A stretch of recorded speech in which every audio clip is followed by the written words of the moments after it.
Hillary Clinton may be the most corrupt person ever to seek the presidency of the United States. Her decisions spread death, destruction, and terrorism everywhere she touched.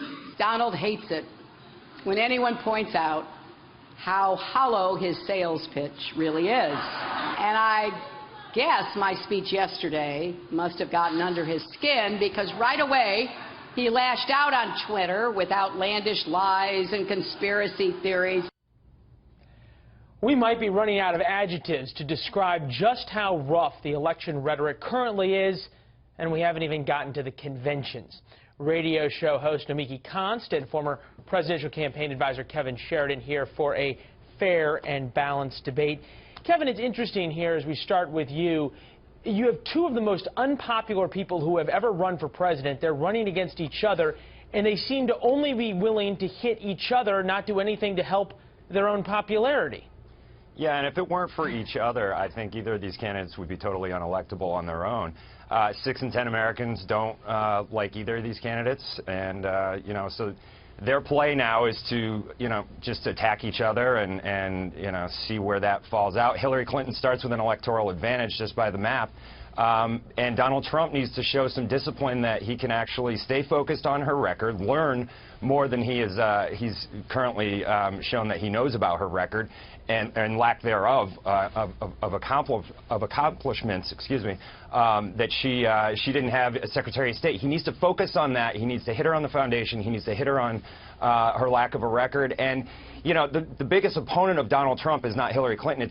It's the devil on his shoulder that makes him say things that take him off track, and they're crazy, outlandish statements that get him derailed. We were hearing from some of his surrogates he needed to stay on message, but it seems as though when he's at least on the message about Hillary Clinton, he's gone down 6 or so points in the polls. Nomiki, as we talk about this, is the Clinton campaign getting worried, though, that we saw Mr. Lewandowski, Corey Lewandowski, be pushed out, Paul Manafort, veteran political operative, now being put in the campaign? Is the Clinton campaign worried about the idea of a Donald Trump who can stay on message, who is disciplined in the ways that Kevin has shared? I mean, I can't speak on behalf of the campaign. I've been a surrogate for Bernie Sanders. What I can say is that Hillary Clinton is extremely on message. They have a messaging machine, a messaging factory around them at all times. And the map is very favorable to Democrats. The presidential map is very favorable to Democrats.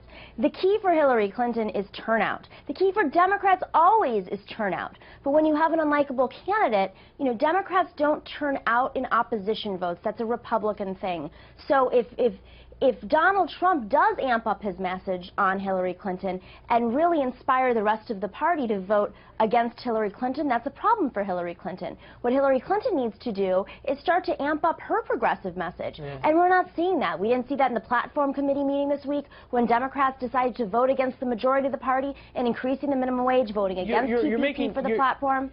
Problem. Nomiki, you're dovetailing into exactly what we wanted to get to next, which is this idea of where the Bernie Sanders voters go, where people like you go. Bernie has now said that he will vote for Hillary Clinton in November, stop short, of course, of formal endorsement. Is that enough to get his supporters on the Hillary Clinton train, or are we still a long way from that? There are plenty of factions in the Bernie Sanders movement. It has never been about Bernie. Bernie has been the vehicle of a lot of frustrations in the Democratic Party, a lot of people who felt like they haven't been included in the process. And if anything, this primary campaign has amplified those frustrations, increased them. You know, sure, there are Democrats like myself who will vote for a Democrat regardless. I have a loyalty to the party. I believe in reforming the party. We've launched an effort to reform the DNC. We want to end superdelegates. Nomiki, and I'll give this counterpoint and let Kevin answer to it, but half of Bernie's supporters, according to one Bloomberg poll, say they won't go out and vote for Clinton. 40% of Bernie supporters polled after in exit polls in West Virginia said they were not going to vote for Hillary Clinton. They were going to vote for Donald Trump. Isn't this something that's a little unprecedented? Are these people a little bit more up for grabs than traditional primary voters of a losing candidate, Kevin? Yeah, you would think so. But look, I don't know that a lot of Bernie voters are going to go to Trump. The bigger question for both parties is what's the turnout model on either side? Yep. Because we just can't, we can't model for it because we've never seen it. How dangerous is it that Trump doesn't have the campaign apparatus that you typically see? For example, the one that you guys had in 2012, Mitt Romney, Paul Ryan, the campaign apparatus to really drive turnout, to understand who your voters are, to develop voter profiles. No, it's very damaging. He doesn't, you know, it's mid-June and late June, and he still doesn't have organization in the states, and he doesn't even have a fully formed campaign headquarters. So now that Paul Manafort is fully in charge, and apparently the family has intervened and you know, taken some control over it, I just think it's a little bit too late, and I don't know that they're ever going to be able to get you know, a fully formed organization in place at this late date. So it's just going to be. You know, it's the Donald Trump show, and we'll see if he can actually, you know, change the rules again for us. But well, he has certainly succeeded in changing them, at least in the primary, as did Bernie Sanders in very many ways. Nomiki, Kevin, leave it there. Thanks, guys. Thanks. Thank you so much. Right.